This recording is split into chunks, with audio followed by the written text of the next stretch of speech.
Bolton.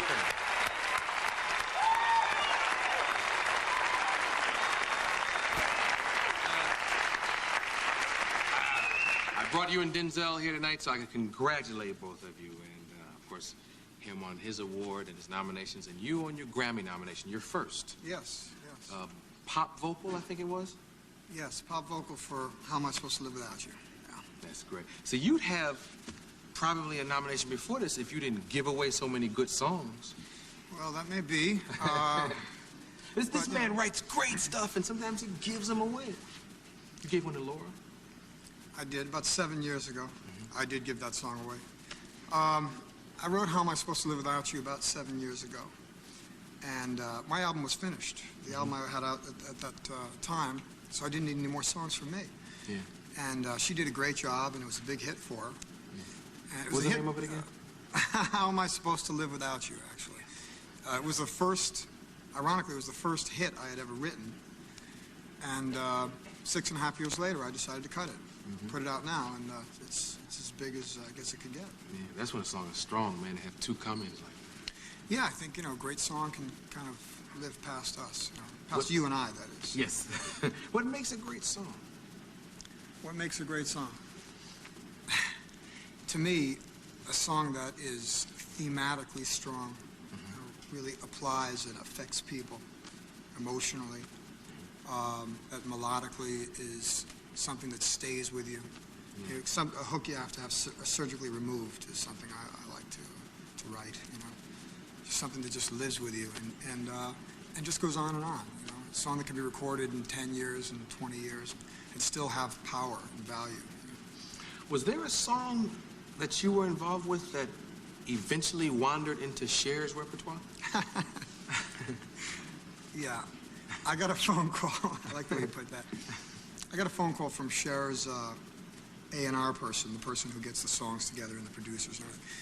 And John Colodner is one of my favorite people in the business. But Michael, Cher's doing an album, and she needs some hits right now, and she wants you to produce some of the songs. And I said, Cher? I said, I just saw her in Silkwood and Mask. I love her. She's a great actress.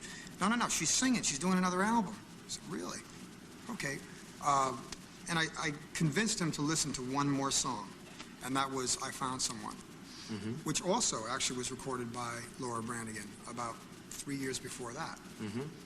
But I didn't want to mention that because I thought Cher might say, well, she wore that dress, I don't want to wear that dress, that kind of a thing. But Cher had the good sense when she heard it. She knew it was a smash for her, so she cut it, and the career is back, strong as ever. Laura Branigan probably has your shower tapped, and she just... Oh, that's the one I'm doing next. Singing in the shower. Yeah. Do you sing in the shower? No, I don't, because somebody else might have it tapped, so I don't want anybody to hear these hooks and things. Do you know, and I don't know how this affects a white man. Do I? But do you know... Are there any white men here? No, do you know that a lot of people hear you and don't know that you're white? Why should they? They shouldn't. Some of them shouldn't, because, I don't want everybody to know I'm black yet.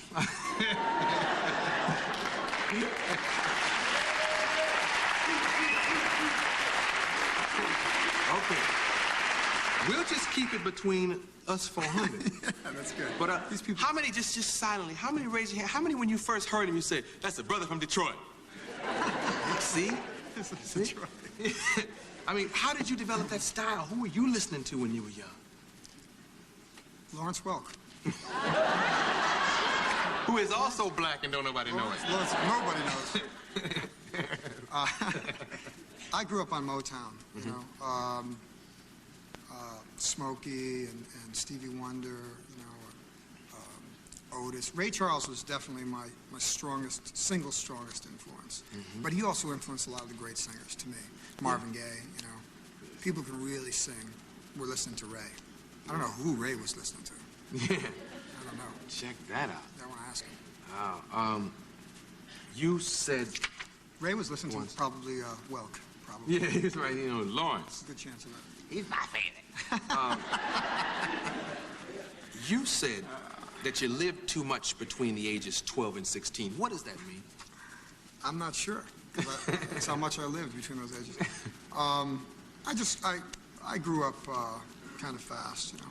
My parents split up, so my mother, you know, trying to take care, I mean, 2 boys in the family, 2 boys and a girl, but she couldn't control us, you know, it was tough, you know. What was she gonna say, you know? So, I'm gonna be mad. It's, you know, so I just kind of went through a lot and got it out of my system at a young age. You seem like such a soft-spoken guy. I mean, what's the worst thing you did as a kid? Come on, what? Sang a Wilson Pickett song on somebody's lawn? What's the worst thing you did? Worst thing I ever did as a kid? I didn't do any bad things when I was a kid. Oh, okay. Yeah, right. I was a good kid. Yeah. I was. Okay, we'll just take that earlier part right out. You're gonna sing another song for us tonight. Yeah, I'd like to, yeah. Like the new song. We'll go and we'll come back here and tell us about it. We'll be right back with more Michael Bolton.